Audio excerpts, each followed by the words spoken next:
Hi guys, welcome to this new series on warfare in the modern era. In this series, we'll be talking about the tactics and technologies of war in the modern era, which we characterize as the period of warfare following the Napoleonic Wars.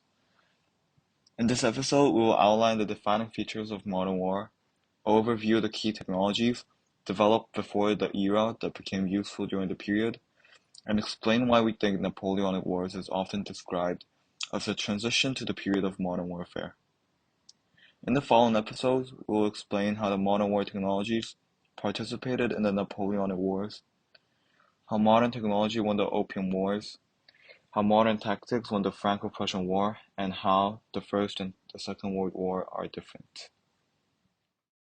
First, on the defining features of modern war, we thought of two aspects. One, there's an increased emphasis on technology. Wars were no longer repeats of the past or near repeats of similar strategies, like they have been. Instead, according to Townsend, modern war was characterized by a constant need to change and improve technology. He used the metaphor of a technological treadmill to describe the need to constantly run and improve to keep up. The need to improve technology changed the nature of technological research, especially after the 1870s. Rather than private innovators, technology started to be developed by engineering departments that were often funded by big corporations and the government. This resulted in new technologies being developed and produced every few months. Technological advancements became the basis of modern war. The rapid advancements also meant that the nature and tactics of war constantly evolved and changed quickly.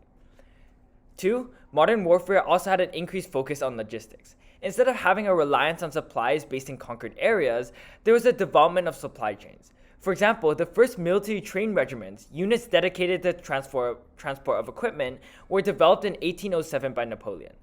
The war was not only fought in the front lines anymore, but also at the home front. Now, let me briefly introduce the changes in weapons, most notably guns. Guns have existed for centuries, however, for most of their existence, they had not been the main player of war. They were used together with other weapons, such as bayonets, swords, and etc. The value of them increased greatly after the Napoleonic Wars, with the introduction of breech loading and rifling. These technologies were able to fix the problems of the existing muskets, and this brought light to the benefits of guns, being that they are easy to use, making training soldiers easier, which led to mass mobilizations. Also, they became more effective and lethal weapons.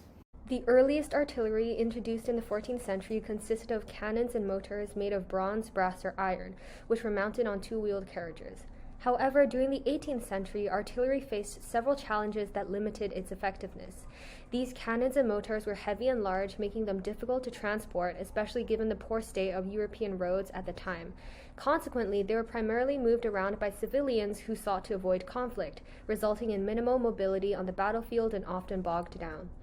To address these issues and enhance the capabilities of artillery, various improvements and modifications were implemented during the 19th century.